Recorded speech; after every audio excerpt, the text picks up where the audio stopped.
Windsor, Detroit. There are people here from all over that don't really have a vested interest as far as ownership in the horses or trainer drivers, but they're here tonight to see the race, and they'll assess Jate's ability and the competition. Well, we've talked a bit about the eliminations. There were 3 of them last Saturday here at Greenwood. 7 horses in each of the first 2, 8 in the third one. Right now, we're going to look at that first elimination heat. Is now in motion, and there they go.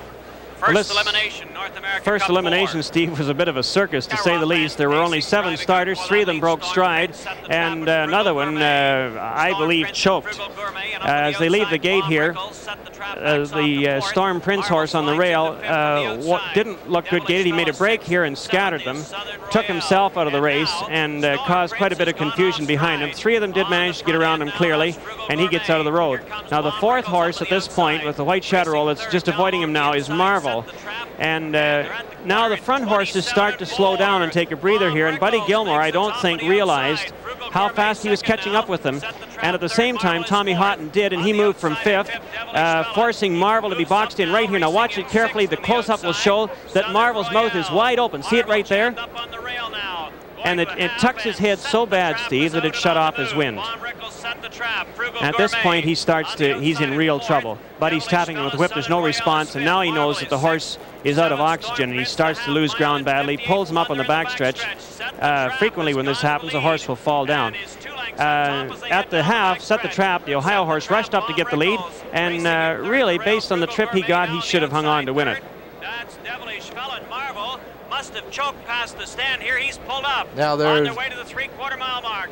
You're talking now about Marvel and what happened to him, and as they come around down towards the back of the backstretch now. Now you can see here, Set the Trap as the lead. Tommy Houghton's horse, the 2nd horse on the outside, starts to put in rough steps, and he makes a break right now, taking Southern Royale out of the race behind him. So the other 3 horses get in unbelievable lead here.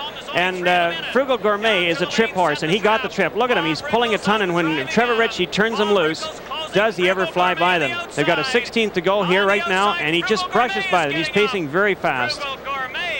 In elimination 1. He's one of those horses that with the trip, which he got in the elimination, he could be a factor in the race. And here's a look at the 3 qualifiers from that first elimination heat. Finishing first, Frugal Gourmet. He will start from the number 2 hole tonight. Finishing second, Baum Rickles. He'll start from the number 4 position. And finishing third was Set the Trap. He will start from the number 7 position. We'll be back to Greenwood Raceway in Toronto in just a moment for the 1987 running of the North America Cup. And you'll see horse racing history right here on TSN.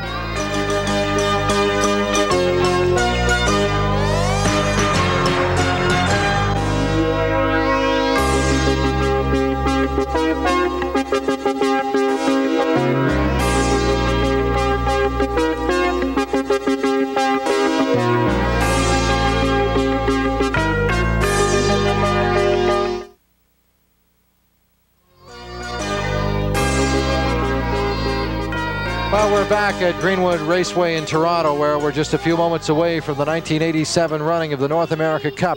And for the first time in the history of this race, as a matter of fact, the first time in the history of Canadian horse racing, we have a $1 million event. There's a look at Mark O'Mara, the trainer and driver of Jate Lobell, the heavy favorite for this race this evening.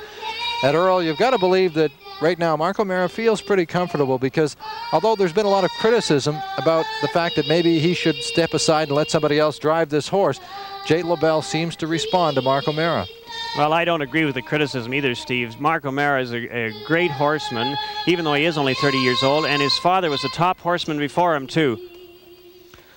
All right, now we've already seen the first elimination heat from last Saturday. We're going to take a look now at the 2nd division of the eliminations. Again, it was a 7-horse field, and once again, it was probably, I guess, in retrospect, one of the 2nd strongest of the divisions. The strongest was the 3rd, but this was probably rated as 2nd, and we're going to have a look at it right now, the 2nd elimination from last Saturday.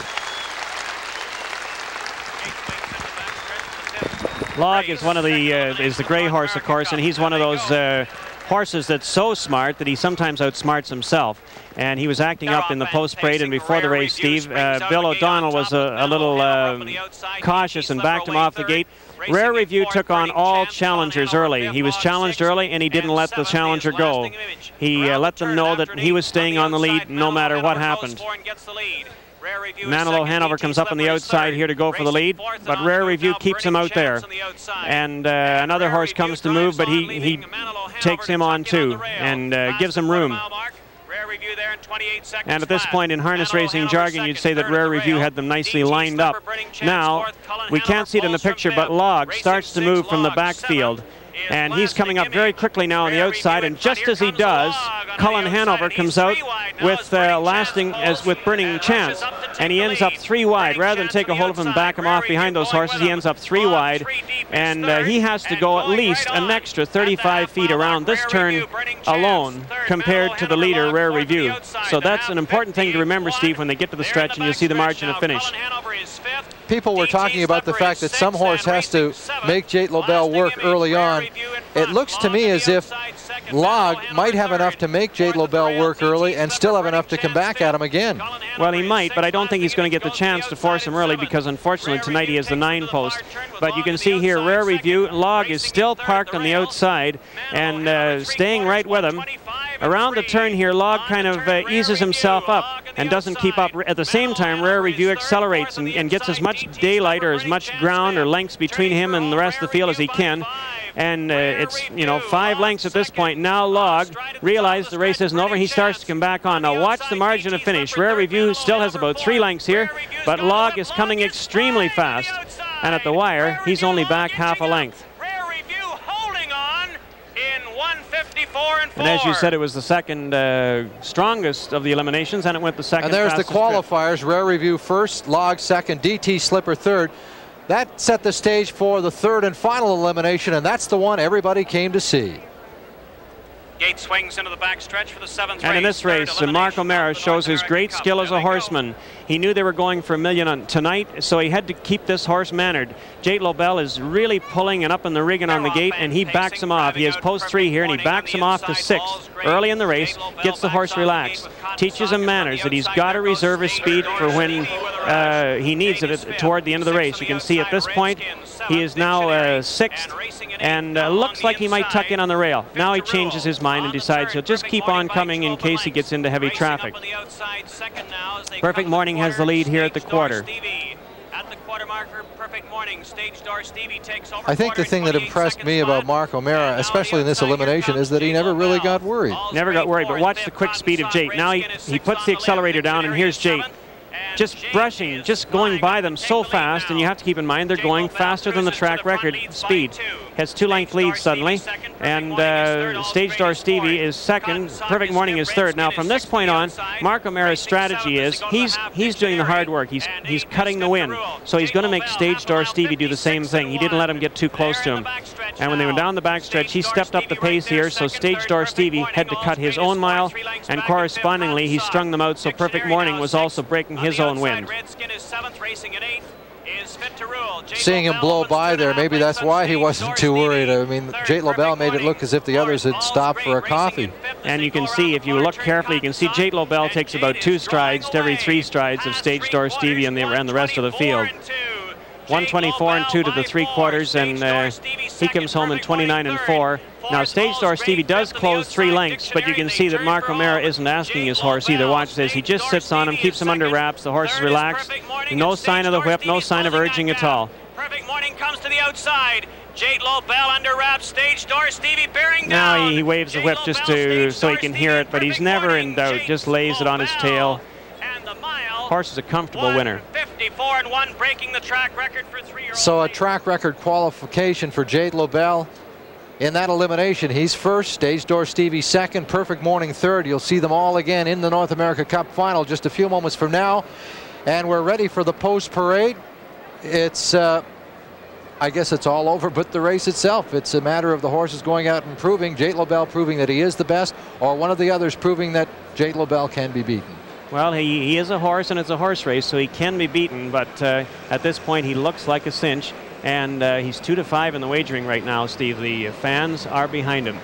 Now we know what cinches are too, because in our first race of the season we thought we had a cinch in J.R. Broline in the Canadian Trotting Classic, so it doesn't always work out the way you think.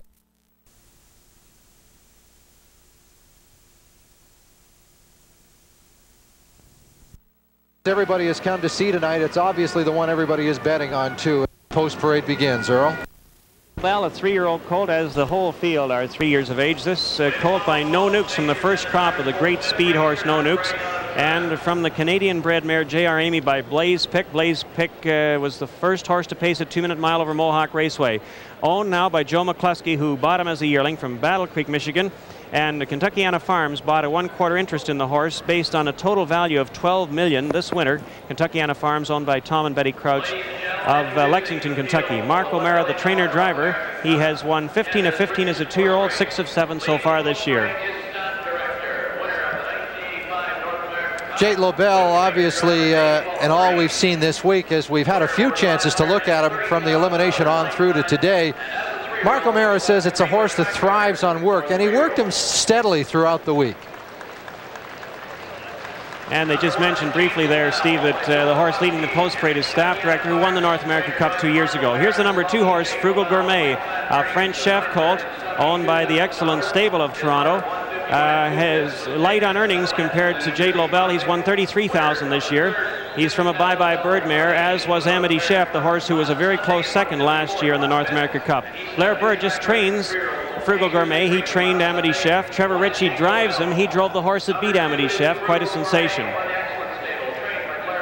Frugal Gourmet is probably going to be one of the longer odds on the board tonight. I don't know that he's going to be given much of a chance by the bettors at any rate. There's the 3 horse. Yes, Frugal Gourmet is 25 to 1 currently. Here's the horse that we feel will take a shot at Jate Lobell. Rare Review, a Jonquil Hanover colt from Goldie Omaha, who was a cracked stakes filly in Ontario by Armour Omaha. Bred and owned by the Poinsettia stables of Park Hill. Stu Ferlot trains, Doug Brown drives.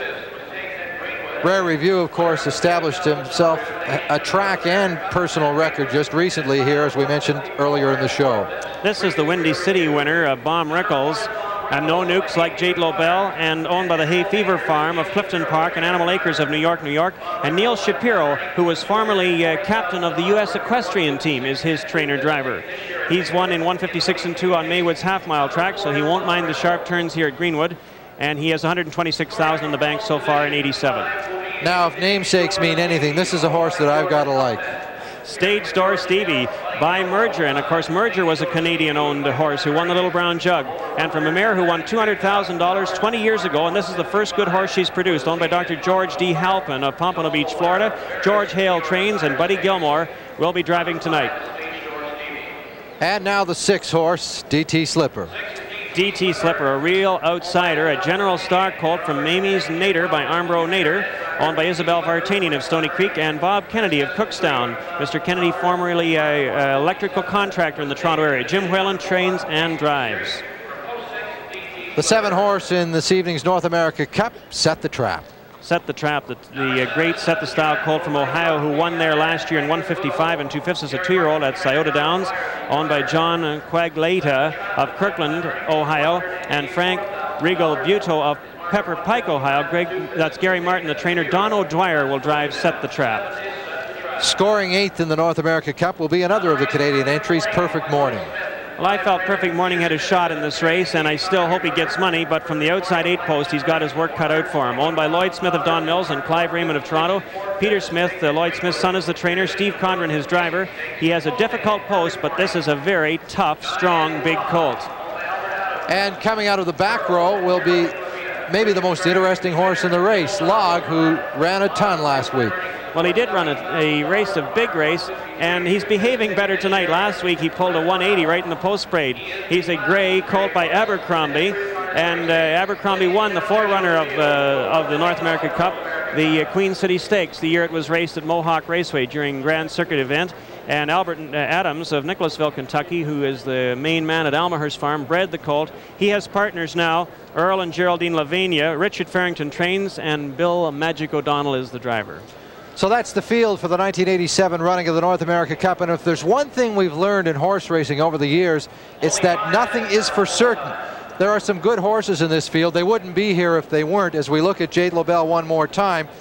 But Mark O'Mara, the trainer and driver of Jate Lobell, and talking to him a little earlier, he had this to say. He says, you always have to be aware of the rest of the field in any race of this caliber. Oh, always, always. No horse is unbeatable, and that's been proven in every horse's case, even ours. We can never be too confident. You have to look at every race and be very aware of your opponents. Nevertheless, Jate Lobell will be the prohibitive betting favorite. A look at the odds board will tell you that. Mark O'Mara says, though, that he does expect to get some competition in this race. Nobody's going to stand aside and let him walk away with that $500,000 share of the winner's purse. So we asked him who his toughest competition would come from. They all earned a spot to come back to the final, and you have to be aware of all of them. The biggest thing that, like you had just said, is to underestimate your opponent, and we can't do that. The ones that drew next to us, because of the way they draw the race, the divisional leaders are the ones, obviously, to be the most concerned with. And they both horses raced extremely well in the eliminations, along with Log and some of the other horses that finished second and third in the other races.